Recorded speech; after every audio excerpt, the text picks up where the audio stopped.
Crié a mi hija con el propósito de que amara a Dios. Le enseñé a depositar su confianza en aquellos hombres que afirmaban hablar en su nombre. Puse a mi niña en manos de quienes yo consideraba santos, representantes del propio Jehová en la tierra. Pero descubrí que los hombres que más admiraba, a quienes yo veía como ángeles, estaban destruyendo la pureza de mi hija. Le estaban robando la inocencia. Usaban el nombre sagrado de Dios para saciar sus deseos más oscuros y perversos. Y cuando lo supe, cuando mi corazón de madre ya no pudo soportar verla apagarse en silencio, hice lo que cualquier madre haría: proteger a su cría. Esos mismos hombres me llamaron loca, rebelde, poseída por el demonio, y me expulsaron de la única vida que conocía desde hacía 40 años, como si yo fuera la criminal por descubrir sus crímenes. Hola, mis queridos hijos del corazón. Me llamo Doña Concepción, aunque desde pequeña todos me conocen como Abuela Conce. Tengo 68 años y nací aquí en Sevilla, la capital de Andalucía, una soleada mañana del 15 de abril de 1956. Soy madre de 3 hijos, abuela de 7 nietos y bisabuela de una pequeña preciosa llamada Esperanza. Elegimos ese nombre porque simboliza exactamente lo que nuestra lucha llegó a significar para tantas familias. Hoy, mis amores, quiero compartir con vosotros una historia que guardé en lo más profundo de mi corazón durante 8 años. Una historia que me destrozó, me reconstruyó, me hizo perder todo lo que creía importante, pero también me enseñó qué es lo que realmente importa en la vida. Es la historia de una madre que descubrió que los lobos iban disfrazados de pastores, vestidos con trajes impecables y sonrisas santas, cargando Biblias bajo el brazo mientras devoraban la inocencia de nuestros niños. Es la historia de cómo, cuando esa madre intentó proteger no solo a su hija, sino también a todas las niñas de la congregación, fue ella la que terminó sacrificada en el altar de la reputación institucional. Es la historia de cómo una organización que afirma estar dirigida por Dios puede proteger a los demonios y castigar a los ángeles. Puede silenciar a las víctimas y exaltar a los culpables. Antes de abrir mi corazón y contaros todo lo que ocurrió, quiero preguntaros algo que siempre me llena de alegría. ¿Desde dónde me estáis viendo ahora mismo? Dejadme vuestros comentarios aquí abajo. Puede ser desde cualquier rincón de esta España inmensa, desde Andalucía como yo, desde Madrid, Cataluña, Galicia, Canarias, o incluso desde otro país. Cada comentario que leo me da fuerzas para seguir compartiendo estas historias difíciles, porque sé que cada palabra que diga hoy puede salvar a un niño, abrir los ojos de una madre o evitar que otra familia viva el mismo infierno que pasó la mía. Y si podéis, mis queridos, dejad vuestro me gusta y suscribíos al canal. Eso ayuda muchísimo a esta viejita a seguir contando sus historias, porque cada like, cada suscripción y cada comentario me recuerdan que no hablo sola en el vacío. Hay personas al otro lado de esta pantalla que comprenden la importancia de proteger a nuestros niños. La historia que voy a contaros ocurrió principalmente entre 2010 y 2016, cuando yo tenía entre 54 y 60 años. Eran los años que yo pensaba que serían los más tranquilos y bendecidos de mi vida. Mis hijos ya eran adultos. Mi matrimonio parecía firme como una roca. Mi posición en la congregación estaba consolidada tras 35 años de servicio fiel. Era testigo de Jehová desde los 19 años, precursora regular desde los 35 y esposa de Roberto, un anciano muy respetado en toda nuestra región. Éramos esa familia que aparecía sonriente en las fotos de las revistas de la organización, unidos, ejemplares. Nuestra casa siempre estaba abierta para los hermanos. Nuestra mesa siempre era generosa. Nuestra fe parecía inquebrantable. Teníamos 3 hijos hermosos que eran el orgullo de la congregación. Juan, el mayor, era siervo ministerial con apenas 21 años. María, nuestra hija del medio, servía como precursora auxiliar y era un ejemplo de joven cristiana.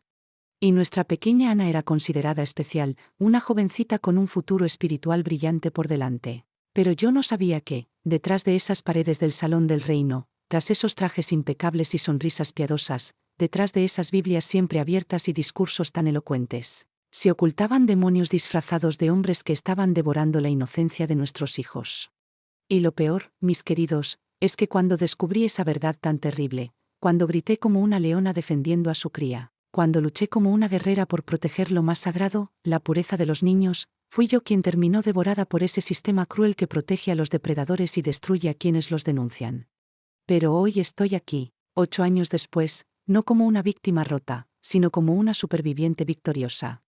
No como una mujer amargada por lo que perdió, sino como una guerrera que ganó lo más importante, la paz de conciencia de quien hizo lo correcto, aunque el precio fuera altísimo. Si esta historia que voy a contar salva aunque sea a un solo niño, si abre los ojos de una sola madre, si da valor a una sola familia para romper el silencio y denunciar lo que está mal, entonces todo mi sufrimiento habrá valido la pena. Mis queridos hijos del corazón, para que comprendáis la magnitud de mi caída, necesito primero contaros cómo era mi vida antes de que todo se derrumbara. Debéis conocer el cuadro completo de la familia perfecta que yo pensaba que teníamos, del paraíso terrenal que creía estar viviendo en esta tierra. Era marzo de 2010. Acababa de cumplir 54 años y me consideraba la mujer más bendecida de toda Sevilla. Después de 31 años como testigo de Jehová, 15 años como precursora regular y 25 de matrimonio con Roberto, un anciano muy respetado, no solo en nuestra congregación, sino también en todo el circuito, sentía que vivíamos en el paraíso prometido por la organización. Nuestra casa era ese hogar ejemplar que aparecía en las revistas La Atalaya y Despertad. Estaba en Triana, un barrio sencillo pero digno de Sevilla, en una calle tranquila llamada Calle de las Acacias. Siempre me pareció un nombre profético, porque las acacias simbolizan pureza e inocencia. Era una casa de una sola planta, con 3 dormitorios, un salón amplio, una cocina espaciosa y un pequeño patio trasero donde yo cuidaba mis rosales y mi limonero. Todas las mañanas me levantaba a las 5:30 para preparar el desayuno. El aroma del café recién hecho recorría toda la casa, mezclado con el olor del pan casero que horneaba cada martes y viernes. Las paredes del salón estaban decoradas con cuadros de la Torre del Vigía, imágenes de un paraíso donde los leones jugaban con los niños. Familias felices caminaban por campos floridos y casas perfectas se alzaban entre jardines exuberantes. Cada vez que miraba esos cuadros, mi corazón se llenaba de gratitud y esperanza. La mesa de nuestro salón era de madera maciza, comprada en una liquidación hacía 15 años, pero siempre la mantenía pulida y brillante. Allí hacíamos nuestros estudios familiares todos los lunes por la noche, después de cenar. Roberto se sentaba en la cabecera, yo a su lado, y nuestros 3 hijos completaban el círculo. Leíamos juntos las publicaciones de la organización, estudiábamos la Biblia y orábamos en familia. Para mí, ese momento era el más sagrado de toda la semana. Roberto y yo nos conocimos en una asamblea de distrito en 1984. Yo tenía 28 años y él 30. Llevaba apenas 3 años como precursora, pero ya era conocida por mi dedicación y mi fervor espiritual. Roberto, en cambio, ya servía como siervo ministerial, un joven prometedor que todos veían destinado a convertirse en anciano muy pronto. Nuestro noviazgo fue ejemplar. Siempre íbamos acompañados, siempre enfocados en servir juntos a Jehová. Nos casamos el 15 de junio de 1985, en una ceremonia sencilla en el Salón del Reino, pero para mí fue más hermosa que cualquier boda real. Roberto llevaba su mejor traje azul marino. Yo vestía un sencillo vestido blanco que mi madre había cosido con sus propias manos para esa ocasión. El hermano Geraldo, superintendente de circuito en aquel tiempo, dirigió la ceremonia con un discurso precioso sobre los papeles cristianos del marido y la esposa. Nuestros 3 hijos llegaron como verdaderas bendiciones de Jehová. Juan nació en 1986, un niño obediente y despierto desde pequeño. María vino en 1988, dulce, estudiosa y con un amor temprano por las cosas espirituales. Nuestra pequeña Ana llegó en 1995, cuando yo ya tenía 39 años. Fue un embarazo inesperado, pero lo recibimos como un regalo especial de Jehová. En 2010, nuestros hijos eran el orgullo de cualquier familia testigo de Jehová. Juan, con 24 años, trabajaba como técnico en electrónica en una empresa reconocida. Era siervo ministerial desde hacía 5 años y salía con Carla, una hermana ejemplar de la congregación vecina. Ya tenían planes de boda para el año siguiente y soñaban con servir juntos como precursores tras casarse. María, con 22 años, acababa de graduarse como maestra y trabajaba en un colegio privado. Era precursora auxiliar desde los 18 y tenía una habilidad impresionante para explicar la Biblia en la predicación. Los ancianos solían elogiarla diciendo que tenía un don especial para enseñar. Salía con Pedro, el hijo del hermano Marcos. Sí, el mismo hermano Marcos que, más adelante, comprenderéis por qué fue tan importante en esta historia. Nuestra Ana, nuestra joya más preciada, tenía 15 años y era considerada un ejemplo de jovencita cristiana. Estudiaba segundo de bachillerato en un instituto público y siempre estaba entre las mejores de su clase. En casa era cariñosa, obediente y siempre dispuesta a ayudar. En las reuniones participaba con entusiasmo, hacía comentarios inteligentes y demostraba un conocimiento bíblico sorprendente para su edad. Ana tenía una belleza natural que no pasaba desapercibida. Su cabello castaño y ondulado le caía hasta la mitad de la espalda. Sus ojos verdes, expresivos, reflejaban inocencia y determinación. Sonreía con dulzura, conquistando a cualquiera que la conociera. Pero lo que más me llenaba de orgullo no era su belleza exterior, sino su pureza espiritual. Ana amaba sinceramente a Jehová, quería dedicar su vida a servir en la organización. Tenía un corazón noble y limpio. Nuestra rutina familiar era intensa, pero yo la disfrutaba profundamente. Los martes por la noche asistíamos a la escuela teocrática, donde hermanos y hermanas presentaban discursos bíblicos. Los jueves, estudiábamos juntos las publicaciones de la organización durante el estudio de congregación. Los domingos por la mañana teníamos la reunión pública, con su discurso y el estudio de la atalaya. Y, además de esas reuniones, nuestra casa siempre estaba llena de actividades espirituales. Los sábados por la mañana salíamos a predicar de casa en casa. Los domingos por la tarde hacíamos revisitas con personas interesadas en estudiar la Biblia. Durante la semana dedicábamos tiempo a estudios personales con quienes querían aprender.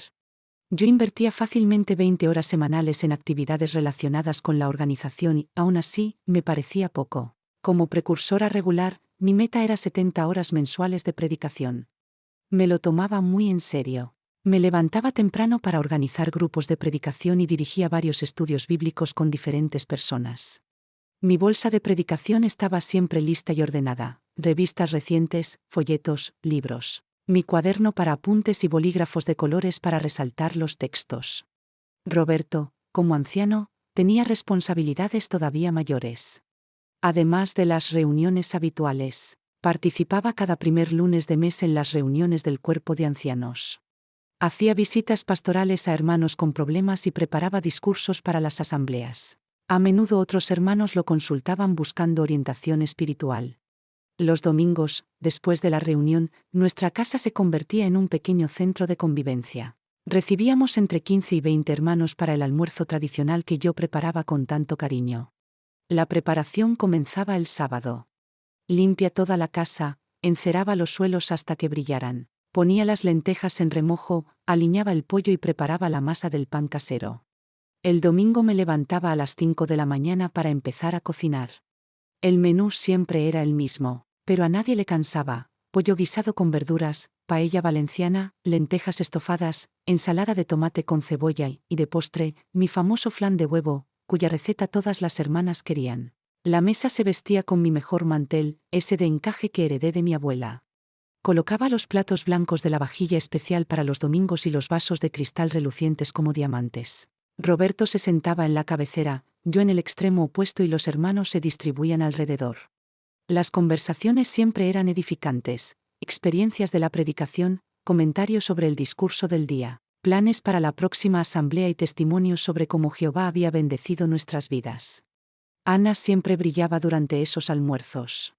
Servía la mesa con gracia y humildad. Conversaba con los hermanos mayores con respeto y dedicación, y jugaba con los niños pequeños con paciencia y ternura. Lo que más llamaba la atención de todos era su espiritualidad genuina. Durante las charlas, Ana hacía preguntas profundas sobre textos bíblicos, compartía experiencias de predicación en la escuela y recitaba de memoria versículos que había aprendido esa misma semana. Los ancianos quedaban impresionados por su madurez. «Hermana Concepción», decía siempre el hermano Pablo, «esta niña tiene un futuro espiritual brillante. Jehová tiene planes especiales para ella». El hermano Pablo Santos era una de las figuras más respetadas de nuestra congregación. Alto, de presencia imponente y siempre impecablemente vestido, inspiraba respeto desde el primer momento en que entraba en una sala. Su cabello, ya canoso, estaba siempre perfectamente peinado con gomina. Vestía trajes oscuros, incluso en pleno calor sevillano, y su voz grave y pausada daba peso a cada palabra que pronunciaba. Llevaba 15 años sirviendo como anciano y estaba casado con la hermana Marta, una mujer elegante y discreta, siempre arreglada con ropa impecable. Tenían 2 hijos adultos: Marcos, de 28 años, que servía en Betel, y Patricia, de 25, precursora especial en Valencia. Eran vistos por todos como una familia ejemplar, admirada y respetada en toda la congregación. El hermano Pablo tenía una habilidad extraordinaria para explicar textos bíblicos complejos. Cuando subía al estrado, el salón entero quedaba en silencio. Conocía la Biblia de memoria. Recitaba versículos sin siquiera mirar las páginas y explicaba profecías con una claridad que me dejaba asombrada. Yo pensaba, este hombre realmente tiene el Espíritu Santo de Jehová.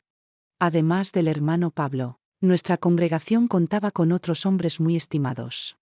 El hermano Carlos Méndez, siervo ministerial de 43 años, era conocido por su dedicación a los jóvenes. Organizaba actividades espirituales, aconsejaba cómo resistir las tentaciones del mundo y ayudaba a los adolescentes a prepararse para el bautismo. Estaba casado con la hermana Rosa y tenían una hija de 12 años, Camila. También estaba el hermano Marcos Oliveira, otro anciano respetado de 48 años, especialista en técnicas de predicación. Su casa estaba siempre abierta para los jóvenes que querían aprender a preparar discursos para la escuela teocrática. Era viudo desde hacía 5 años, tras perder a su esposa por un cáncer, y dedicaba todo su tiempo a servir en la congregación y ayudar a otros. Cuando Ana cumplió 15 años en marzo de 2010, estos 3 hombres, el hermano Pablo, el hermano Carlos y el hermano Marcos, se ofrecieron a darle atención especial para fortalecer su preparación espiritual. Era considerado un honor que los ancianos mostraran interés personal en el desarrollo de un joven. Hermana Concepción, me dijo el hermano Pablo una tarde después de la reunión, su hija tiene un potencial espiritual excepcional. Me gustaría trabajar con ella de manera más profunda, prepararla adecuadamente para el bautismo y para una vida de dedicación plena. Sería un privilegio para mí. Me sentí orgullosa. ¿Qué madre no se alegraría de ver a su hija recibir atención personal de un anciano tan respetado? Sería maravilloso, hermano Pablo, le respondí. Ana realmente necesita orientación más madura en esta etapa de su vida. Acordamos que vendría todos los jueves, de 7 a 8:30 de la tarde, para estudiar con Ana en nuestro salón. Sería un estudio especial, enfocado en la preparación para el bautismo, utilizando publicaciones más avanzadas de la organización. Unas semanas más tarde, el hermano Carlos también se ofreció a ayudar. Hermana Concepción, me dijo, he notado que Ana es muy espiritual, pero enfrenta muchas presiones como adolescente. ¿Puedo darle orientación los sábados por la tarde, antes de la predicación? El hermano Marcos completó la propuesta. Su hija tiene un don para hablar en público, pero necesita aprender técnicas más avanzadas de discurso. Si lo permite, puede venir a mi casa los domingos por la tarde para practicar. Yo lo veía como una bendición especial de Jehová. Mi hija estaba recibiendo atención directa de los 3 líderes más respetados de la congregación. Era como si Dios mismo hubiera escogido a los mejores hombres para cuidar del desarrollo espiritual de mi niña. Los primeros meses todo fue como esperaba. Ana volvía de los estudios entusiasmada, llena de ideas y enseñanzas nuevas. Tomaba apuntes en un cuaderno rosa con flores que le compré, memorizaba textos bíblicos largos y ensayaba discursos para la escuela teocrática. Mamá, me decía después de estudiar con el hermano Pablo, hoy hablamos sobre el papel de la mujer cristiana en el paraíso terrenal. Dijo que debemos prepararnos desde ahora para ser compañeras responsables. Tras las sesiones con el hermano Carlos, me contaba, mamá, el hermano Carlos me enseñó cómo resistir las influencias mundanas en el instituto. Dice que es normal que los adolescentes tengan pensamientos impuros, pero que debemos confiar en los ancianos para guiarnos. Después de las prácticas con el hermano Marcos, sonreía, hoy preparé un discurso sobre la misión cristiana. El hermano Marcos dice que tengo potencial, pero que debo aprender a ser más obediente y receptiva. Yo la escuchaba con orgullo. Pensaba que estaba recibiendo una formación espiritual de primera calidad. Los hombres que más respetaba dedicaban su tiempo a moldear su carácter y prepararla para ser una sierva ejemplar de Jehová. Durante las reuniones, notaba cómo los 3 la saludaban con especial cariño, le preguntaban por su progreso y la elogiaban en público. Qué precioso ver a una joven tan dedicada, decía el hermano Pablo desde el estrado. Ana es un ejemplo para todas las muchachas de la congregación. Nuestra vida parecía perfecta, mis queridos. Éramos la familia modelo que todos admiraban. Nuestros hijos eran ejemplares, nuestro matrimonio sólido y nuestra posición en la congregación intachable. Cada mañana me despertaba agradeciendo a Jehová por la vida bendecida que teníamos. Pero, como dicen, no es oro todo lo que reluce. A veces las apariencias más perfectas esconden las verdades más terribles. Yo estaba tan deslumbrada por la perfección de nuestra vida que no veía las señales sutiles de que algo grave estaba ocurriendo frente a mis ojos. Mientras creía que estaba entregando a mi hija a ángeles, en realidad la estaba poniendo en las garras de demonios. Pensaba que hombres santos la preparaban para servir a Dios, pero en realidad monstruos disfrazados la estaban preparando para servir a sus propios deseos más oscuros. Y lo más doloroso es que estaban usando la propia estructura de la organización, la autoridad espiritual que tanto respetaba, para hacer vulnerable a mi niña. Transformaron lo que debía ser sagrado, los estudios bíblicos, la orientación espiritual, la preparación para el ministerio, en oportunidades para cumplir sus perversiones. Pero en aquel marzo de 2010 yo estaba ciega por la admiración, sorda por los elogios y anestesiada por la apariencia de perfección. No sabía que mi hija estaba a punto de iniciar un camino de horror que duraría 5 años. No sabía que los hombres que veneraba como santos eran depredadores calculadores que ya habían elegido a mi niña como su próxima víctima. Y, sobre todo, no sabía que cuando finalmente descubriera la verdad, sería yo quien pagaría el precio más alto. Sería yo quien sería castigada por protegerla. Sería yo quien sería destruida por intentar salvarla. Pero vayamos despacio, mis queridos. La historia apenas está comenzando, y debéis entender cada detalle para comprender cómo sistemas aparentemente santos pueden esconder demonios y cómo organizaciones que se dicen dirigidas por Dios pueden proteger el mal y castigar el bien. Fue en septiembre de 2010, 6 meses después de que comenzaran los estudios especiales, cuando empecé a notar los primeros cambios en Ana. Al principio eran casi imperceptibles, como grietas diminutas en una pared aparentemente sólida. Pero con el paso de los meses esas grietas se convirtieron en fisuras imposibles de ignorar. Mi hija, que siempre había sido alegre, comunicativa y llena de vida, empezó a volverse más callada, más reservada, como si una sombra hubiese empezado a cubrir su espíritu joven. Al principio pensé que eran cosas normales de la adolescencia. Deben de ser las hormonas, me repetía. Una etapa de crecimiento, nada más. La primera señal que realmente me preocupó fueron las pesadillas. Ana siempre había dormido profundamente, como un angelito. Apoyaba la cabeza en la almohada y no se despertaba hasta la mañana siguiente, descansada y sonriente.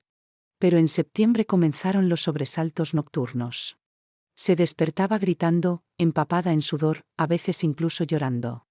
La primera vez ocurrió un martes, alrededor de las 2 de la madrugada. Escuché un grito desgarrador que venía de su habitación y salté de la cama con el corazón desbocado. Corrí a su cuarto y la encontré sentada en la cama, respirando agitadamente, con los ojos muy abiertos por el terror y el cabello pegado a la frente por el sudor.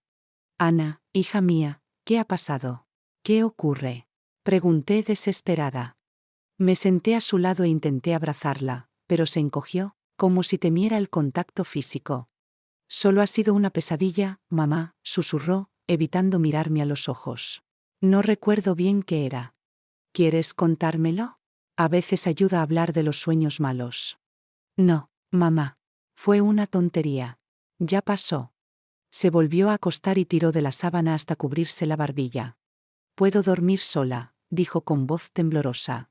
Pero no fue un hecho aislado. Las pesadillas se hicieron frecuentes, 2, 3 veces por semana. Siempre la misma escena.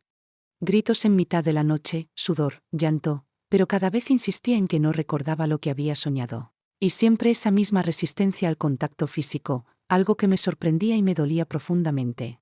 Poco después comenzaron los dolores de cabeza.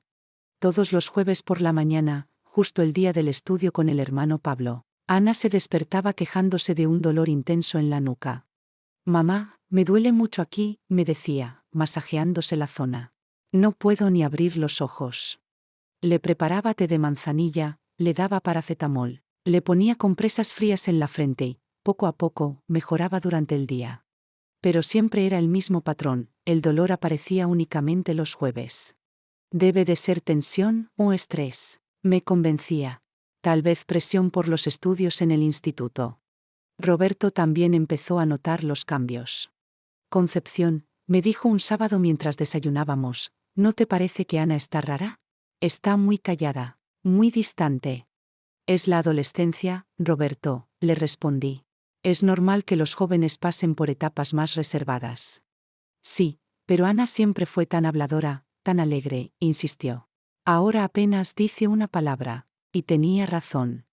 Nuestras cenas familiares, antes llenas de risas y conversaciones animadas sobre la escuela, los amigos y los planes de fin de semana, se habían vuelto silenciosas y tensas. Ana comía sin decir nada. Respondía con monosílabos si le preguntábamos algo y, en cuanto terminaba, pedía permiso y se encerraba en su habitación. Lo que más me inquietaba era su actitud después de los estudios bíblicos especiales. Antes siempre volvía emocionada, llena de cosas nuevas que contarme. Era uno de mis momentos favoritos, sentarnos juntas en la cocina, tomar un té y escuchar sus aprendizajes. Pero de pronto, empezó a regresar callada, evitando cualquier conversación. Cuando le preguntaba cómo le había ido, respondía de forma automática. Ha ido bien, mamá. He aprendido mucho. El hermano Pablo sabe tanto, pero sus palabras ya no tenían vida. Le faltaba el brillo en los ojos, ese entusiasmo genuino que antes la caracterizaba. Era como si estuviera recitando frases memorizadas, no compartiendo experiencias reales. En octubre, Ana comenzó a resistirse a asistir a las reuniones. Mi hija, que antes llegaba siempre 15 minutos antes para saludar a sus amigas y ayudar a colocar las sillas, empezó a inventar excusas para no ir. Mamá, me duele la tripa, creo que fue algo que comí, decía algunos domingos. Tengo demasiados deberes. La profesora de matemáticas dejó un montón de ejercicios para mañana. Estoy muy cansada. Hoy tuvimos educación física y no puedo estar sentada 2 horas escuchando un discurso. Roberto y yo empezamos a preocuparnos seriamente. La asistencia regular a las reuniones era fundamental para cualquier testigo de Jehová, y más aún para una joven que se estaba preparando para el bautismo. Hablamos con ella varias veces, intentando hacerle ver la importancia de su espiritualidad. Orábamos juntos, pidiéndole a Jehová que fortaleciera su fe y le diera fuerzas. Una noche, me senté a su lado en la cama y le dije con ternura: Ana, hija mía, ¿me quieres contar qué te pasa? Estoy aquí para escucharte. Ella bajó la mirada, jugueteó con la sábana entre sus dedos y murmuró: No es nada, mamá. Solo estoy cansada. Pero en el fondo, algo dentro de mí ya sabía que aquello no era simple cansancio. Había algo más profundo, algo que no quería o no podía contarme. Y esa certeza empezó a enraizarse en mi corazón, aunque todavía no alcanzaba a imaginar hasta qué punto la realidad que estaba por descubrir cambiaría mi vida para siempre. Sabes que las reuniones son alimento espiritual. Sin ellas, nuestra fe se debilita y nuestra relación con Jehová se enfría. Lo sé, mamá, respondía Ana. A veces me siento muy cansada, pero precisamente cuando estamos agotados es cuando más necesitamos el ánimo de los hermanos y las orientaciones de los ancianos. Asentía con la cabeza y prometía esforzarse más, pero la resistencia seguía allí. Cuando lograba asistir a las reuniones, se quedaba callada en un rincón, sin participar como antes. Ya no hacía comentarios, no hablaba con las demás jóvenes.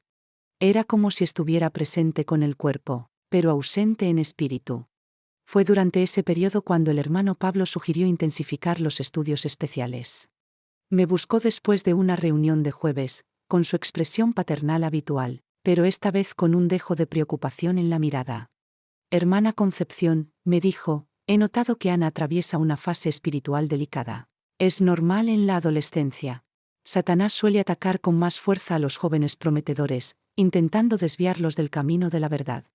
¿También usted ha visto los cambios en ella, hermano Pablo? Pregunté. Sí, respondió serio, y por eso quisiera proponer algo.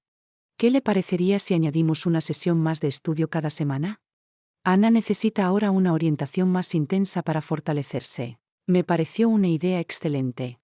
Si mi hija estaba bajo un ataque espiritual, lo mejor era más estudio bíblico. Sería maravilloso, hermano Pablo. Entonces, ¿qué le parece los sábados de 3 a 4:30, antes de la predicación? Así podré darle atención más personalizada a los desafíos que está enfrentando. Acepté sin dudarlo. 2 sesiones por semana con un anciano tan experimentado serían una bendición para Ana. Poco después, el hermano Carlos también ofreció ayuda adicional. Hermana Concepción, me dijo, creo que Ana necesita más asesoramiento sobre cómo lidiar con las presiones del mundo en esta etapa de la adolescencia. Podríamos tener conversaciones especiales después de las reuniones de jueves, además de los sábados. El hermano Marcos, por su parte, Propuso intensificar las prácticas de discurso. Ana tiene potencial, pero necesita más tiempo para perfeccionar sus habilidades de enseñanza. Si le parece, podría venir 2 veces por semana a mi casa. Yo veía todo aquello como un gesto extraordinario de cuidado por parte de la organización hacia mi hija. 3 líderes espirituales dedicando su tiempo personal para guiar a una jovencita. ¡Qué privilegio! ¡Qué bendición de Jehová!, pensaba yo. Pero los cambios en Ana no solo continuaban, sino que se acentuaban. En noviembre, comenzó a tener crisis de llanto aparentemente sin motivo. Llegaba a casa del trabajo y la encontraba encerrada en su habitación, llorando en silencio, mirando al techo con una expresión de dolor que me partía el alma. «Ana, hija mía, ¿qué ocurre? ¿Por qué lloras?», le pregunté un día, tratando de contener mi angustia. «No lo sé, mamá», respondía entre sollozos. «A veces me pongo muy triste y no sé por qué. Pero, ¿te ha pasado algo hoy? ¿Algún problema en el instituto, una pelea con alguna amiga?» «No, mamá, simplemente me invade una tristeza que viene de la nada y no se va». Empecé a preguntarme si podría estar desarrollando depresión adolescente. Busqué información sobre los síntomas en Internet, hablé con otras madres de la congregación, pero todas trataban de tranquilizarme. «Es normal, Concepción», me decían. «Es solo una etapa. Ya pasará». Pero había otra señal que me inquietaba mucho más. Ana comenzó a evitar el contacto físico conmigo. Mi hija, que siempre había sido cariñosa, que adoraba que le peinara el cabello y me abrazaba fuerte al llegar del instituto, empezó a apartarse cada vez que intentaba besarla o abrazarla.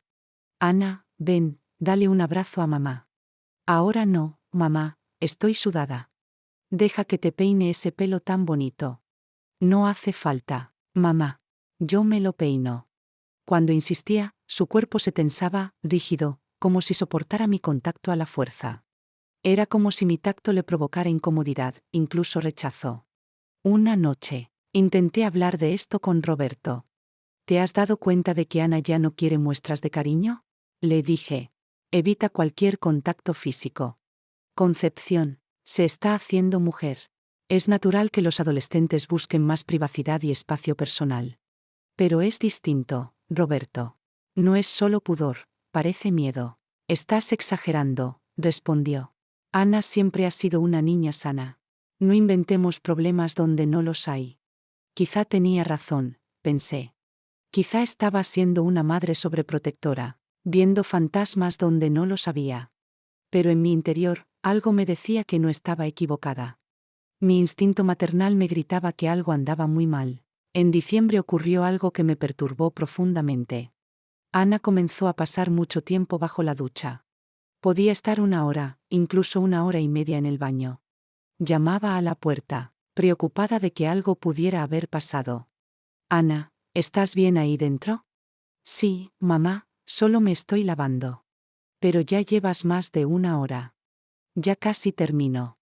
A veces, la escuchaba llorar bajito bajo el ruido del agua. Cuando salía, tenía los ojos enrojecidos y la piel irritada de tanto frotarse. «¿Por qué tardas tanto en ducharte, hija?». «Me gusta relajarme con el agua caliente, me ayuda con los dolores de espalda». «¿Dolores de espalda? No me habías dicho nada». «Son solo dolores de crecimiento, mamá, no es nada serio». Pero yo sabía que no era eso. Había algo más profundo, más psicológico. Era como si intentara lavarse de algo que no se quitaba con agua ni jabón. Durante este periodo, Ana también empezó a faltar con frecuencia al instituto. En diciembre, la coordinadora pedagógica me llamó preocupada. «Doña Concepción, estoy alarmada por Ana. Ha faltado 8 días solo este mes. Sus calificaciones están bajando y parece desinteresada en las clases». «¿Cómo que desinteresada?». «Ana siempre ha sido un excelente estudiante», respondí incrédula. «Llega tarde, se queda dormida en clase, no entrega los trabajos. No es la misma niña». Colgué el teléfono con un nudo en la garganta y fui directamente a hablar con Ana. «Hija, ¿por qué estás faltando tanto al instituto?». «A veces me despierto agotada, mamá. No puedo concentrarme en las clases». «¿Cansada? Pero te acuestas temprano». «Es un cansancio distinto», susurró. «Es como si ya no tuviera energía para nada». Me estaba desesperando. Mi hija estaba sufriendo, eso era evidente, pero yo no lograba identificar la causa. Pensaba en depresión, en problemas hormonales, en malas influencias en el instituto, en ataques espirituales de Satanás. Cualquier explicación, excepto la verdad que estaba frente a mí. Lo que más me inquietaba era que Ana empezó a cuestionar cosas sobre la organización. Mi niña, que siempre había aceptado cada enseñanza sin titubear, comenzó a hacer preguntas que me dejaban sin respuesta. Mamá, ¿por qué los ancianos pueden hacer cosas que otros hermanos no pueden? ¿Qué cosas, Ana? Pueden estar solos con jóvenes, pueden tocar a las personas durante las oraciones, pueden dar consejos particulares sin testigos. Hija, los ancianos son hombres maduros, nombrados por Jehová. Tienen autoridad espiritual para hacer esas cosas. Pero, ¿por qué la Biblia dice que debemos huir de toda apariencia de mal, y ellos no lo hacen? Me quedé en silencio. No sabía qué responder. Ana, estás cuestionando demasiado. Necesitamos confiar en la organización de Jehová. Pero, mamá, si algo parece incorrecto, aunque lo haga un anciano, ¿sigue estando bien? ¿Por qué dices eso? ¿Te ha pasado algo? No, mamá, contestó bajando la mirada, son solo dudas que me surgen. Pero yo sabía que no eran simples dudas. Eran preguntas muy concretas, muy dirigidas, como si intentara darme pistas sin poder hablar abiertamente. Fue en enero de 2011 cuando ocurrió algo que me dejó profundamente perturbada. Entré a su habitación para llevarle una merienda y la encontré rompiendo páginas de la atalaya. No solo las rompía, las hacía pedacitos diminutos, como si quisiera destruirlas por completo. Ana, ¿qué estás haciendo? Me miró con unos ojos verdes llenos de dolor, de rabia y de desesperación. Mamá, odio estas revistas. Odio todo lo que representan. Me quedé sin palabras. Mi hija, que siempre había tratado esas publicaciones con respeto, estaba destrozándolas como si fueran basura. Ana, ¿sabes que esas son publicaciones de Jehová? ¿Cómo puedes decir eso? No son de Jehová, mamá. Son de hombres. Hombres que mienten, que engañan, que hacen cosas horribles en nombre de Dios. Ana, deja de decir blasfemias. Eso es influencia demoníaca. Ella empezó a llorar, pero no era un llanto cualquiera. Era un llanto de frustración, de alguien que intentaba gritar una verdad, pero no encontraba las palabras. Mamá, si yo le contara lo que sé sobre algunos hombres de esta organización, usted no me creería. Usted elegiría creerles a ellos antes que a mí. Ana, ¿de qué hombres hablas? Pero se cerró por completo. Olvídelo, mamá. Usted no lo entendería. Esa noche hablé con Roberto sobre lo ocurrido. Estábamos convencidos de que Ana estaba siendo influenciada por compañeros del instituto o que sufría un ataque espiritual. Necesitamos buscar ayuda espiritual, dijo Roberto con firmeza. Esto claramente es rebeldía demoníaca. Decidimos acudir al hermano Pablo para pedir orientación. Él llevaba casi un año trabajando espiritualmente con Ana. Si alguien podía ayudarnos, era él. El martes 15 de febrero de 2011, nos reunimos con el hermano Pablo en la biblioteca del Salón del Reino después de la reunión. Yo estaba nerviosa, inquieta, desesperada por respuestas. Hermano Pablo, comenzó Roberto, estamos muy preocupados por Ana. Está cuestionando la organización, incluso ha llegado a destruir publicaciones. El hermano Pablo nos escuchó atentamente, con expresión grave y voz pausada. Hermano Roberto, hermana Concepción, Ana atraviesa una crisis espiritual severa. Satanás ataca con más fuerza a los jóvenes prometedores para desviarlos antes de que se dediquen plenamente a Jehová. ¿Qué podemos hacer, hermano Pablo? Preguntó Roberto. Necesitamos intensificar aún más el trabajo espiritual con ella, respondió. Propongo que los estudios sean diarios. Ana necesita orientación constante en esta fase crítica. ¿Diarios? Pregunté sorprendida. ¿No será demasiado? Hermana Concepción, estamos luchando contra fuerzas demoníacas. No podemos permitirnos términos medios. Propuso un horario intensivo, lunes, miércoles y viernes con él, martes y jueves con el hermano Carlos, sábados y domingos con el hermano Marcos.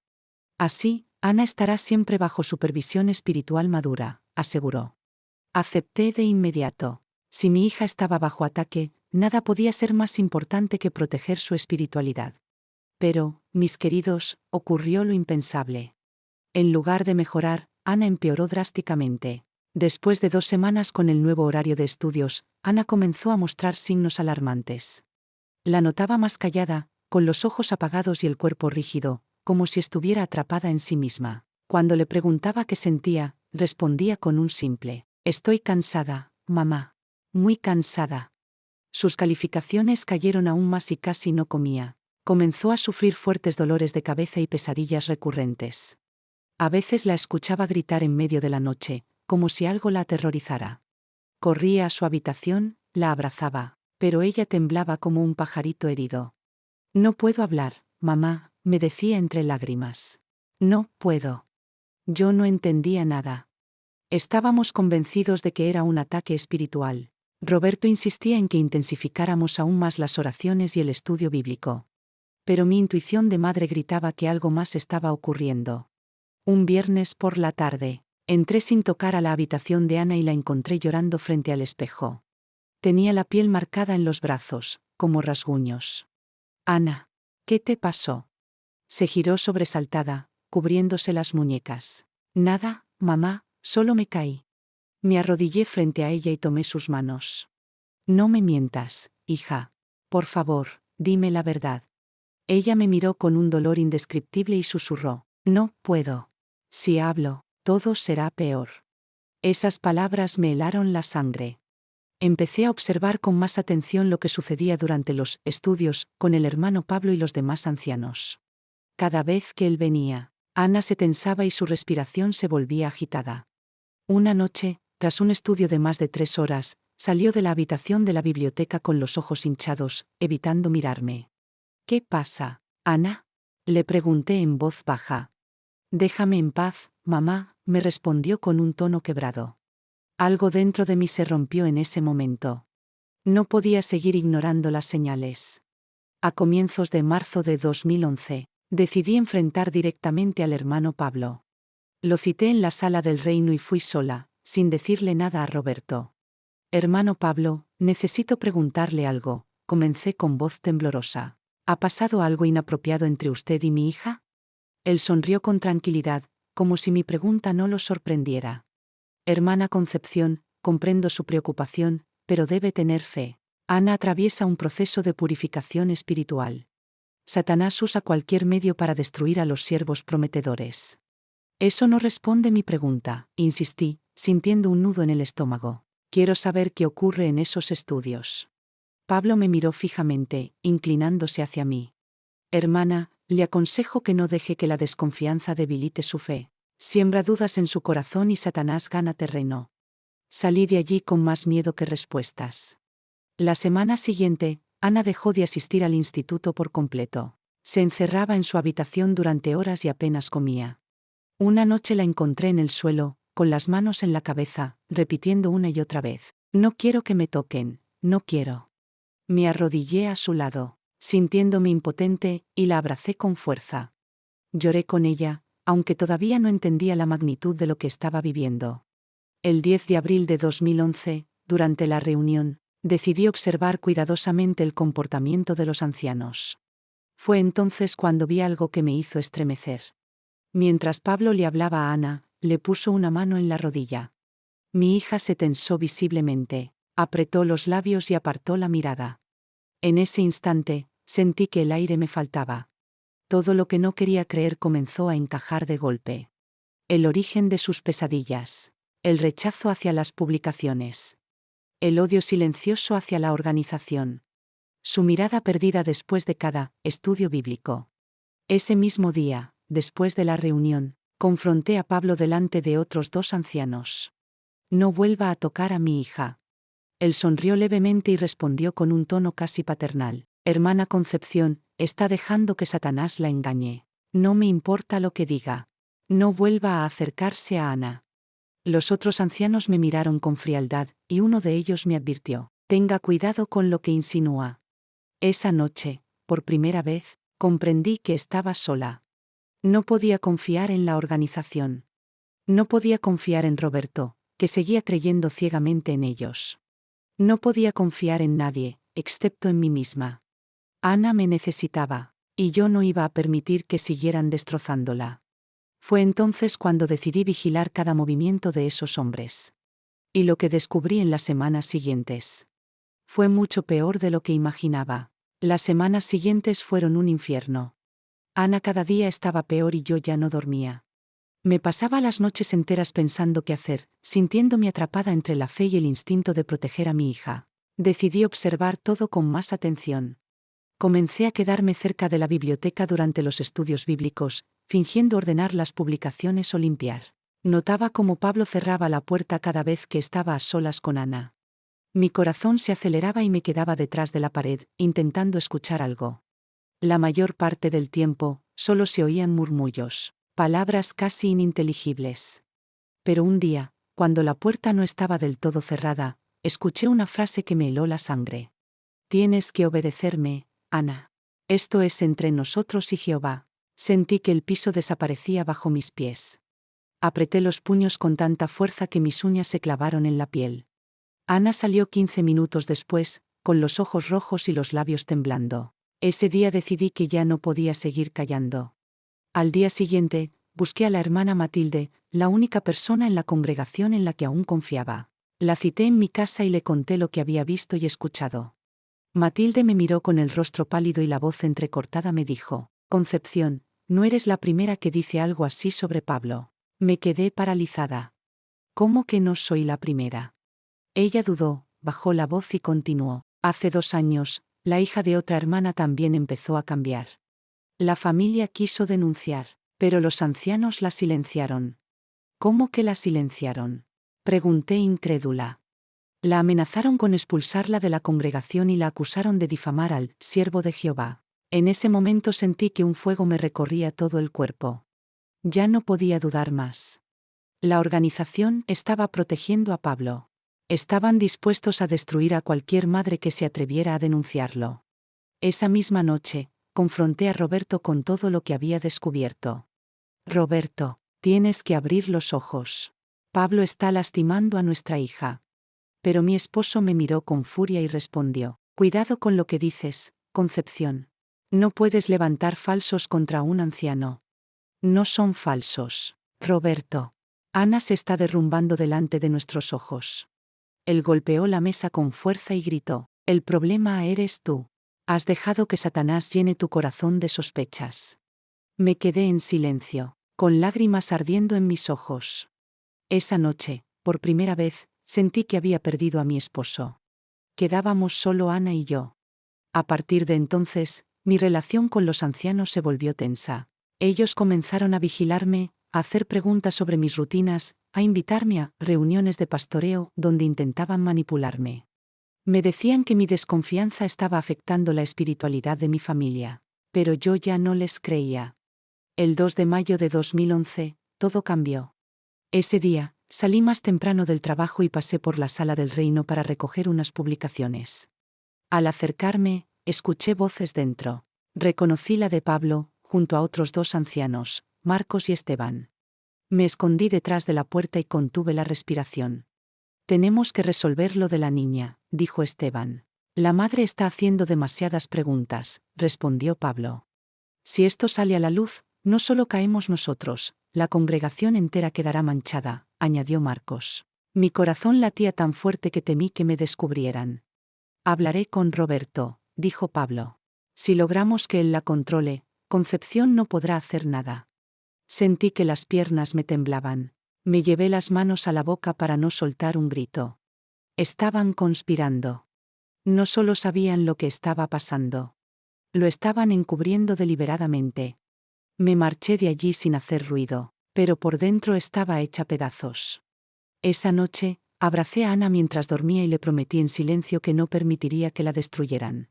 Yo misma iba a descubrir toda la verdad, aunque me costara la vida. A partir de entonces, comencé a registrar todo: horarios, llamadas, conversaciones, nombres. Llevaba un cuaderno oculto debajo de las tablas del armario, donde apuntaba cada detalle sospechoso. Mi miedo era enorme, pero mi determinación aún mayor. No sabía hasta dónde llegaba la corrupción dentro de la congregación. Pero estaba dispuesta a llegar al final, cueste lo que cueste. Lo que no imaginaba era que la verdad que estaba a punto de descubrir sería más oscura y devastadora de lo que jamás podría haber soñado. 2 semanas después, Finalmente reuní el valor para acudir a los ancianos con todo lo que sabía. Llevé mi cuaderno, las fechas, las frases exactas que había escuchado detrás de las puertas. Cuando entré en la sala, Pablo estaba sentado en el centro, junto a Marcos y Esteban. Su mirada era fría, calculadora, como si ya supiera a qué iba.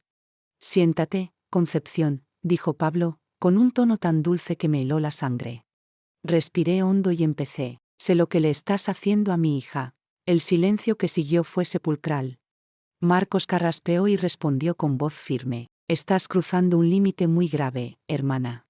«No, el límite lo cruzaste tú, Pablo», le respondí, conteniendo las lágrimas. «Tengo pruebas». Pablo se recostó en la silla, sonrió con arrogancia y dijo: «Tú no tienes nada». Saqué mi cuaderno y lo puse sobre la mesa. Él lo miró sin siquiera abrirlo y respondió con calma: «Lo que estás haciendo es peligroso». Esteban intervino, con un tono paternalista que me hizo hervir la sangre. «Hermana Concepción, el diablo es astuto. Te está llenando de sospechas para dividir a la congregación». Me puse de pie, con las manos temblorosas. «No es Satanás. Es Pablo. Y si ustedes no hacen nada, yo iré a la policía». En ese instante, la atmósfera cambió. Pablo se inclinó hacia adelante, sus ojos clavados en los míos, y dijo con voz baja y amenazante: «Si haces eso, perderás a tu familia, a tus amigos y a tu fe». Sentí que las piernas me flaqueaban, pero me mantuve firme. Salí de esa sala con el corazón acelerado y un nudo en la garganta. Esa misma noche, recibí una llamada de Roberto. «Concepción, ¿qué demonios hiciste?», me gritó apenas contesté. Pablo ya lo había contactado.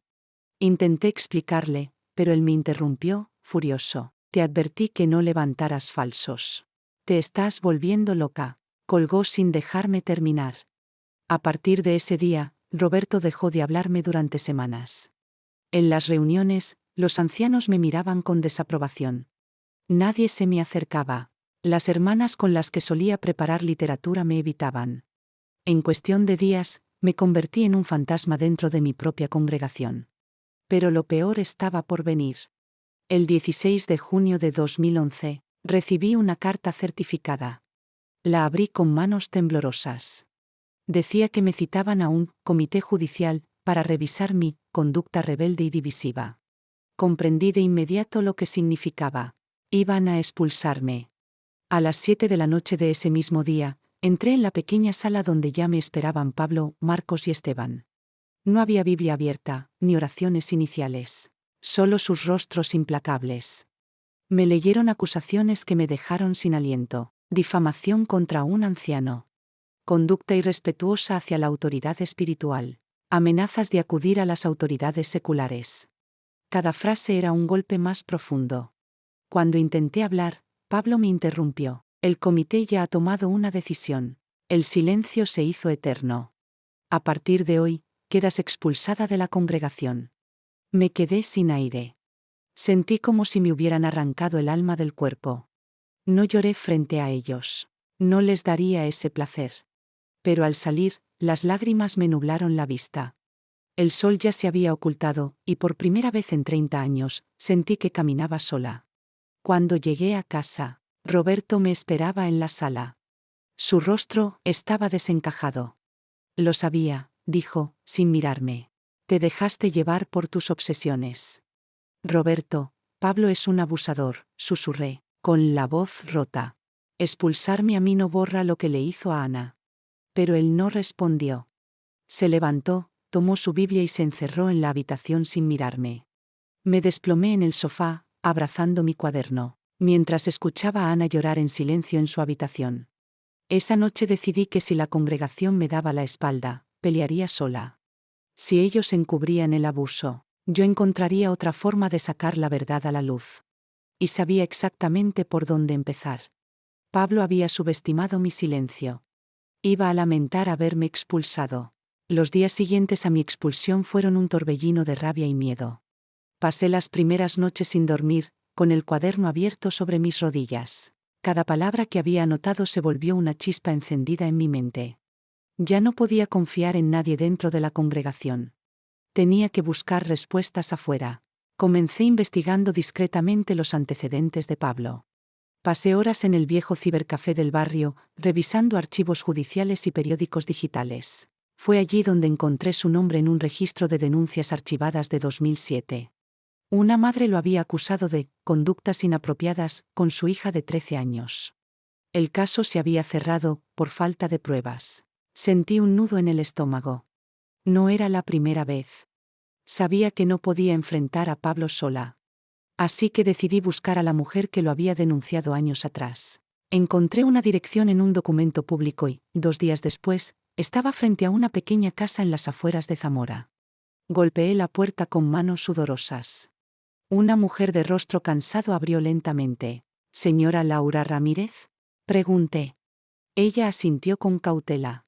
«Soy Concepción Gutiérrez», dije, con la voz temblorosa. «Necesito hablar con usted sobre Pablo Méndez». El nombre la hizo palidecer. Me dejó pasar y nos sentamos en la cocina. Laura comenzó a hablar con un hilo de voz. Mi hija tenía 13 años. Él era nuestro guía espiritual. Mientras relataba lo sucedido, sentí que la rabia me recorría el cuerpo como un incendio. Lo denunciamos, pero los ancianos nos presionaron para retirar la demanda, dijo, con los ojos llenos de lágrimas. Nos aseguraron que Jehová disciplinaría a Pablo internamente. Su voz se quebró cuando confesó que, después de eso, se vieron obligadas a cambiar de congregación. En ese momento, lo entendí todo. El encubrimiento no era un error aislado. Era un patrón. Volví a casa con un fuego nuevo en el pecho. Esa misma noche, esperé a que Roberto se durmiera y abrí mi viejo ordenador portátil. Comencé a redactar un documento detallando todo: nombres, fechas, conversaciones, testimonios. Sabía que necesitaba pruebas sólidas, así que contacté discretamente a otras madres de la congregación. La mayoría no me contestó. Otras colgaron al reconocer mi voz. Hasta que una tarde, recibí un mensaje inesperado. «Hola. Soy Teresa. Sé lo que hizo Pablo. Necesitamos hablar». Nos encontramos en un café apartado, en una esquina donde nadie nos reconocería. Teresa llegó con un fajo de papeles bajo el brazo. Su hija, Carla, había sido víctima de Pablo en 2009. Trajo cartas, notas manuscritas y un pequeño diario que Carla había escondido durante años. Al leer esas páginas, me estremecí. Carla describía con detalle cómo Pablo la llamaba a reuniones privadas para estudiar textos especiales. Cada palabra coincidía con lo que había escrito mi propia hija. El rompecabezas empezaba a encajar. Pasamos horas comparando fechas, nombres y lugares. Teníamos pruebas suficientes para derribar el muro de silencio, pero sabíamos que enfrentarnos directamente a la congregación podía costarnos caro. «Si los ancianos descubren lo que estamos haciendo, nos van a destruir», me dijo Teresa, con los ojos llenos de miedo. «Tal vez ya no tengan el poder para hacerlo», le respondí, apretando su mano. «Esta vez no estamos solas». Decidimos grabar testimonios en vídeo de todas las víctimas que quisieran hablar. Convencí a Ana de contar su historia, aunque su voz temblaba en cada palabra. Esa noche, cuando terminamos la grabación, la abracé con fuerza. «Hija, ya no van a silenciarte más». Guardamos los archivos en un disco encriptado y los escondimos en un lugar seguro. Mi siguiente paso era encontrar un periodista que se atreviera a publicar la verdad. Sabía que eso encendería una tormenta, pero ya no podía detenerme. Habían destruido mi familia, mi reputación y mi fe. Ahora les tocaría a ellos enfrentar la justicia. Una semana después, Teresa y yo conseguimos reunir a 3 madres más. Nos citamos en una pequeña casa al borde del pueblo, con las cortinas cerradas y los teléfonos apagados. La tensión podía cortarse con un cuchillo. Sobre la mesa extendimos todos los documentos: cartas, diarios, grabaciones. Por primera vez, teníamos un mapa completo de los abusos y del encubrimiento sistemático. Decidimos dar el siguiente paso: llevar todo a la prensa. Contactamos con un periodista de Morelia, famoso por destapar casos de corrupción. Le envié un correo anónimo, sin nombres, solo con una frase: «Tenemos pruebas de abuso sexual infantil encubierto por ancianos de los Testigos de Jehová». La respuesta llegó esa misma noche: «Quiero ver las pruebas. Nos reunimos mañana». Nos encontramos en un estacionamiento vacío, lejos de la ciudad. El periodista, de unos 40 años, llegó solo, con una mochila al hombro. Le entregamos una copia de todo el material. Mientras revisaba los documentos, su rostro se endureció. Esto es enorme, susurró. Pero necesitan saber que van a enfrentarse a un monstruo.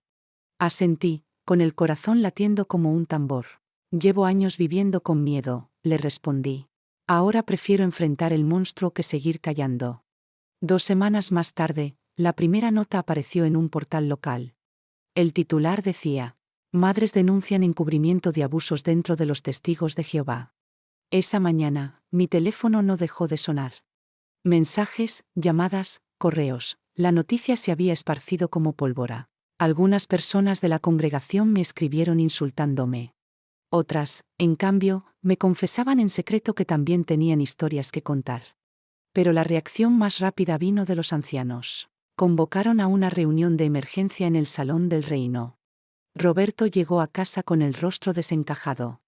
«Quieren que firmes una carta retractándote», me dijo, dejando un sobre la mesa. «Dicen que si no lo haces, van a expulsarte oficialmente». Tomé la carta y la rompí en pedazos sin siquiera leerla.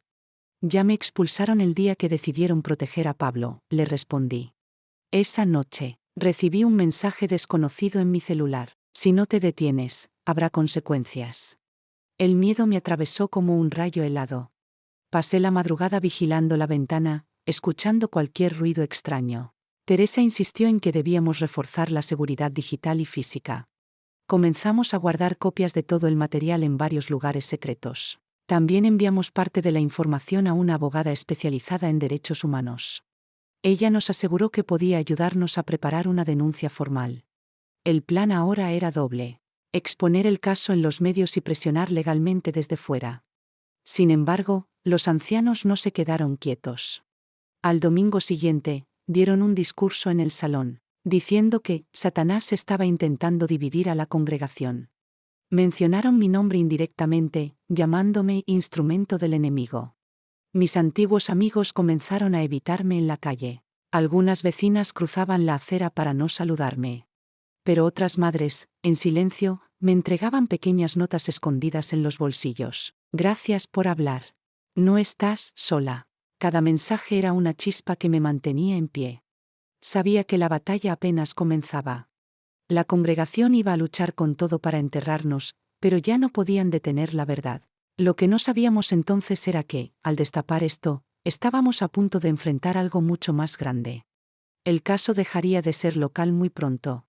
Y cuando eso ocurriera, el poder de la organización se volvería contra nosotras como un huracán. 3 días después, el artículo llegó a los titulares nacionales. El periódico más grande de Ciudad de México publicó en portada: Red de encubrimiento de abusos sexuales en congregaciones de los Testigos de Jehová.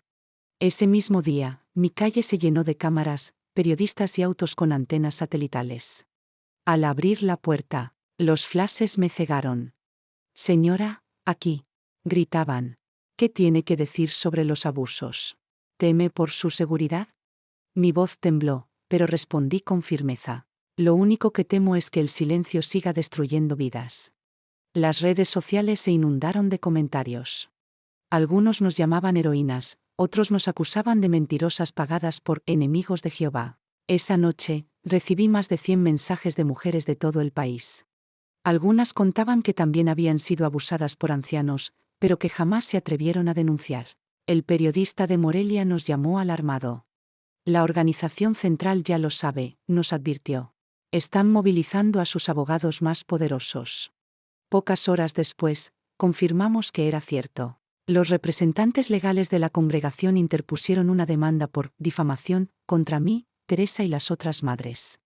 No buscaban justicia, querían intimidarnos. Nuestro abogado de derechos humanos nos explicó que este era un intento clásico de silenciar víctimas.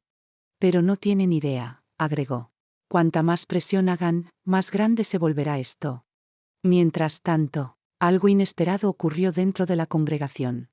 Un joven anciano, Ernesto, pidió hablar conmigo en secreto. Nos reunimos en el estacionamiento de un centro comercial, dentro de su auto. Con las manos sudorosas, me entregó un sobremanila repleto de documentos internos. «No puedo seguir callando», susurró. «Estos son reportes confidenciales de todos los casos de abuso que ocultaron en la región. Eran decenas de archivos, con nombres, fechas, testimonios. Le temblaban los labios cuando añadió: si descubren que te di esto, mi vida corre peligro. Lo abracé brevemente, sin palabras. Volví a casa con el sobre escondido bajo mi blusa, el corazón acelerado. Al revisarlos, confirmé lo peor. Había más de 30 casos documentados en los últimos 10 años. Todos ocultados, todos protegidos, todos silenciados. Esa noche, no pude dormir. El peso de cada nombre, cada niña, cada vida marcada me oprimía el pecho. Al amanecer, decidimos compartir el nuevo material con la periodista principal de Ciudad de México. Su equipo de investigación comenzó a preparar un reportaje explosivo. La presión sobre los ancianos aumentó. Los rumores de división interna eran evidentes. Algunos querían enfrentar la justicia, otros exigían destruir las pruebas. Una semana después, un incendio destruyó por completo el archivo central de la congregación en Guadalajara. Las autoridades declararon que fue un accidente eléctrico, pero sabíamos que era imposible. El periodista nos confirmó que antes del fuego, varios ancianos fueron vistos cargando cajas de documentos al maletero de un auto. El encubrimiento estaba en marcha a plena luz del día. Esa misma tarde, mientras regresaba a casa, noté un auto gris estacionado frente a mi puerta. Dentro, 2 hombres con gafas oscuras observaban en silencio. Mi estómago se encogió de miedo, pero fingí no verlos. Minutos después, el auto arrancó lentamente y desapareció en la esquina. Esa noche recibí otro mensaje desconocido: cállate, o te vamos a callar. Llamé al abogado. Ya cruzaron la línea, me dijo. Esto no es solo un caso de encubrimiento, esto es una red criminal. Decidimos pedir protección oficial para mi hija y para mí. La fiscalía aceptó iniciar una carpeta de investigación especial por amenazas y obstrucción de justicia. Sabíamos que estábamos entrando en terreno peligroso. La batalla ya no era solo contra un grupo de ancianos. Ahora luchábamos contra un sistema entero, respaldado por recursos millonarios, abogados poderosos y personas dispuestas a todo. Pero también teníamos algo que ellos no podían controlar. La verdad comenzaba a abrirse paso. Y con cada testimonio, con cada archivo, con cada voz que se sumaba, su muro de silencio empezaba a resquebrajarse. Lo que venía después cambiaría nuestras vidas para siempre. 2 semanas después, el reportaje salió en la televisión nacional. La cadena más grande del país transmitió en horario estelar la investigación completa. Por primera vez, se escucharon los nombres de los ancianos acusados. Las imágenes mostraban los documentos filtrados, las cartas internas, los reportes confidenciales. Mi celular no dejaba de sonar. Recibí llamadas de mujeres desde Monterrey, Puebla, Cancún, incluso de Estados Unidos. Yo también fui víctima, me decía una voz temblorosa al otro lado de la línea. Tenía 8 años, nadie me creyó. Ese mismo día, Amnistía Internacional y Human Rights Watch emitieron comunicados exigiendo una investigación federal. La presión era tan grande que la Fiscalía General de la República tuvo que intervenir. El fiscal especial me citó en la Ciudad de México. El edificio era enorme, intimidante, lleno de cámaras de seguridad. Entré con el sobre de documentos originales en mis manos, sintiendo el peso de cada historia que cargaba. En la sala de juntas, una docena de investigadores revisaban pruebas. Uno de ellos me miró y dijo: lo que usted está haciendo no es solo valiente, está cambiando la historia. Mientras tanto, la organización respondió con furia. Emitieron un comunicado oficial alegando que éramos apóstatas y enemigos de Jehová. Publicaron vídeos internos para desacreditarnos frente a los demás feligreses. Algunos vecinos dejaron de saludarme. Otros, en silencio, me dejaban sobres anónimos con mensajes de apoyo. Siga luchando, no estás sola. Pero la tensión llegó a un punto insoportable. Una noche, mientras dormíamos, alguien arrojó una piedra contra mi ventana. Desperté sobresaltada, con mi hija llorando. El vidrio estaba roto y había una nota clavada en la madera. Última advertencia. Llamamos a la policía, pero cuando llegaron, el auto gris de siempre ya no estaba. Los investigadores nos asignaron protección federal. 2 agentes comenzaron a vigilar nuestra casa las 24 horas. Fue extraño acostumbrarme a vivir rodeada de patrullas, pero mi hija por fin pudo dormir tranquila. A la semana siguiente, el Congreso de Michoacán aprobó una moción para abrir audiencias públicas sobre los abusos encubiertos. El salón del Pleno estaba repleto: periodistas, víctimas, familias y miembros de la congregación. Cuando llegó mi turno de declarar, el silencio era absoluto. Respiré hondo y hablé con voz firme, aunque las manos me temblaban. Durante años les confiamos a nuestros hijos. Ellos sabían lo que ocurría, y eligieron proteger a los agresores. Un murmullo recorrió la sala. Varios ancianos presentes bajaron la mirada, incapaces de sostenerla. La transmisión en vivo fue seguida por miles de personas en todo el país. Esa misma tarde, el fiscal federal anunció la apertura de una investigación penal formal contra 3 altos responsables de la organización. Los cargos incluían encubrimiento de delitos sexuales, destrucción de evidencia y obstrucción de justicia. Los titulares estallaron en todos los medios. Los intocables, al banquillo. Esa noche lloramos. Lloramos de alivio, de miedo, de rabia contenida. Sabíamos que la batalla aún no había terminado, pero por primera vez, la justicia parecía posible.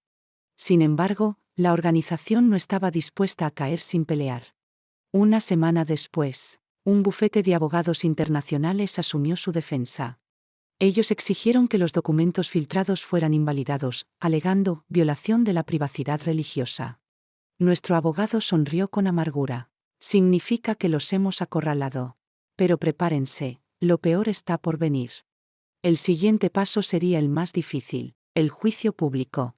Y allí, frente a todo el país, tendríamos que enfrentarnos cara a cara con quienes intentaron destruir nuestras vidas y silenciar nuestras voces. Sabía que el precio sería alto. Pero también sabía que ya no había vuelta atrás. Mi hija, las otras víctimas, todas nosotras. Merecíamos la verdad. El reloj contaba los días. Cada hora que pasaba nos acercaba al momento en que el secreto mejor guardado de la congregación sería expuesto al mundo entero. El día del juicio llegó.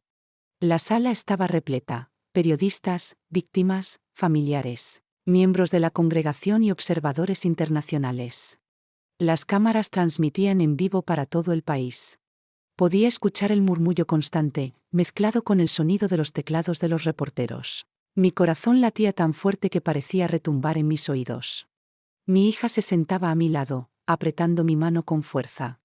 Los acusados, 3 ancianos y un coordinador de circuito, estaban frente a nosotros. Vestían trajes oscuros y mantenían una expresión imperturbable, como si siguieran convencidos de su propia impunidad. El juez abrió la sesión con voz grave y pausada. La fiscalía presentó primero las pruebas documentales: correos internos, grabaciones secretas, cartas en las que discutían cómo proteger la imagen de la congregación mientras ocultaban los abusos. El silencio en la sala era tan profundo que podía escucharse la respiración de cada persona. Cuando llegó mi turno de declarar, sentí que el mundo entero me miraba. Respiré hondo, miré al juez y hablé con voz clara. Entregamos a nuestros hijos confiando en que estarían a salvo. Ellos sabían lo que ocurría, y eligieron callar. Mi testimonio duró casi 40 minutos. Mientras relataba lo sucedido, vi lágrimas en los ojos de varios asistentes. Luego, otras víctimas pasaron al estrado. Una de ellas, apenas 19 años, se quebró en medio de la declaración. La jueza detuvo la sesión unos minutos para que pudiera recomponerse. Cuando reanudó, la joven miró directamente a los acusados y dijo entre sollozos: «Me dijeron que Dios me castigaría si hablaba». Nadie en la sala pudo contener la respiración. El impacto fue tan fuerte que incluso algunos miembros de la congregación presentes bajaron la cabeza, visiblemente afectados. Los abogados de la organización intentaron desacreditar cada testimonio. Decían que eran recuerdos confusos y falsas interpretaciones de la doctrina. Pero las pruebas eran demasiado contundentes. El fiscal especial presentó audios inéditos de reuniones privadas. En ellos, se escuchaba a los ancianos ordenando explícitamente que no denunciaran los casos a la policía. El juez frunció el ceño. Su mirada, dura y penetrante, recorría el rostro de los acusados mientras los audios seguían reproduciéndose. Mi hija me miró y susurró: «Ya no pueden escapar, mamá». Tras 5 semanas de audiencias, el juicio llegó a su clímax. El fiscal se puso de pie para su alegato final. «Este caso no es solo sobre abuso sexual», dijo, con voz firme. Es sobre un sistema diseñado para encubrir crímenes, silenciar víctimas y proteger agresores. Un murmullo recorrió la sala. El abogado defensor pidió la palabra, pero su discurso sonó débil, casi irrelevante. Todos sabíamos que el veredicto estaba cerca. La jueza anunció que el tribunal emitiría sentencia la mañana siguiente. Esa noche, no pude dormir. Mi hija y yo nos quedamos despiertas, en silencio, con las manos entrelazadas. Podía sentir en mis huesos que estábamos a punto de cruzar un umbral que cambiaría nuestras vidas para siempre. A las 9 de la mañana, regresamos al tribunal. La jueza tomó asiento y, tras unos segundos que parecieron eternos, comenzó a leer el fallo. Este tribunal declara culpables a los acusados de encubrimiento, obstrucción de la justicia y negligencia criminal. Un sollozo colectivo llenó la sala. Las víctimas nos abrazamos entre lágrimas. Los 3 ancianos fueron condenados a 15 años de prisión cada uno. El coordinador principal recibió 20 años por liderar la estrategia de ocultamiento. Además, la organización fue obligada a pagar una indemnización millonaria a las víctimas. Los acusados permanecieron inmóviles, con el rostro pálido y la mirada perdida. Por primera vez, los vi temblar. Cuando salimos del tribunal, las cámaras y los micrófonos nos rodearon. Alguien me preguntó qué sentía en ese momento. Respondí con la voz quebrada pero firme. Hoy, por fin, nuestras voces fueron escuchadas. Mi hija me abrazó con tanta fuerza que casi me dejó sin aire. Por primera vez en años, sus lágrimas eran de alivio. Esa noche, la noticia recorrió todo el país. Los titulares decían: justicia histórica, condenados líderes religiosos por encubrimiento de abusos. Recibí cientos de mensajes de mujeres desconocidas agradeciendo nuestro valor. Supe entonces que lo que habíamos hecho iba más allá de nosotras mismas. Habíamos abierto una grieta en un muro que parecía indestructible. Pero también comprendí que la lucha no terminaba ahí, porque por cada historia contada, había cientos de voces que aún permanecían en silencio. Y juré que, mientras respirara, seguiría luchando para que ninguna niña más tuviera que pasar por lo que pasó mi hija. Los días posteriores al juicio fueron un torbellino. Los periódicos publicaban portadas con nuestras fotos, y las cadenas de televisión transmitían fragmentos de mi testimonio. Personas que jamás había visto me detenían en la calle para agradecerme. Algunas lloraban al contarme que también habían sufrido abusos, pero nunca se atrevieron a hablar. Los mensajes llegaban de todas partes: madres, hijas, abuelas, mujeres que habían cargado durante años con secretos que las consumían. Comprendí entonces que nuestra lucha había encendido una llama mucho más grande de lo que imaginaba. La organización, en cambio, comenzó a desmoronarse. Algunas congregaciones enteras se disolvieron. Decenas de ancianos renunciaron para evitar ser llamados a declarar. Los líderes intentaban contener la crisis, pero la verdad era demasiado pesada para ocultarla. Se filtraron documentos internos que demostraban que el encubrimiento era una práctica sistemática, no casos aislados. La confianza se rompió. Familias que habían estado unidas por años comenzaron a cuestionar todo lo que creían. Algunas incluso abandonaron por completo la congregación, buscando reconstruir su fe lejos del control de la organización. Mi hija, poco a poco, empezó a sanar. La terapia no borró el dolor, pero le devolvió la capacidad de mirarse al espejo sin sentir vergüenza. Aprendió que nada de lo que pasó fue su culpa. La vi sonreír de nuevo, por primera vez en muchos años, y sentí que recuperaba a la niña que creí perdida para siempre. Yo también tuve que reconstruirme. Por mucho tiempo, cargué con la culpa de haber confiado en quienes terminaron dañándola. Pero entendí que mi silencio no nos protegía, sino que les daba poder a ellos. Un día, mi hija me tomó la mano y me dijo: mamá, lo hiciste. Nos devolviste la voz. Lloré en silencio, pero era un llanto distinto, uno que nacía de la liberación. Hoy, años después, nuestra vida es otra. Vivimos lejos de la ciudad donde todo ocurrió. Hemos aprendido a rodearnos de personas que nos respetan y nos cuidan. Mi hija estudia psicología para ayudar a otras víctimas a encontrar su voz. Yo colaboro con varias asociaciones que acompañan a mujeres sobrevivientes de abuso. Cada vez que una madre me escribe diciendo que decidió denunciar gracias a nuestra historia, siento que todo el dolor tuvo sentido. La organización sigue existiendo, pero ya no es la misma. Las autoridades vigilan de cerca sus movimientos, y cada vez más casos salen a la luz. Sé que aún queda mucho por hacer, Pero también sé que el silencio se rompió para siempre.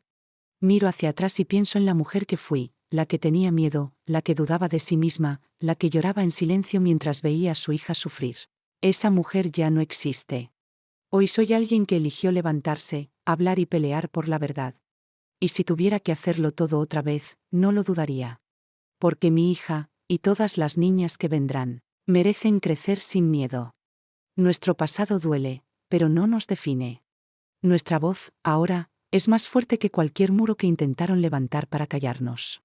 Y aunque la justicia llegó tarde, llegó. Ese día entendí que la fe no está en las instituciones ni en los hombres que dicen representarlas.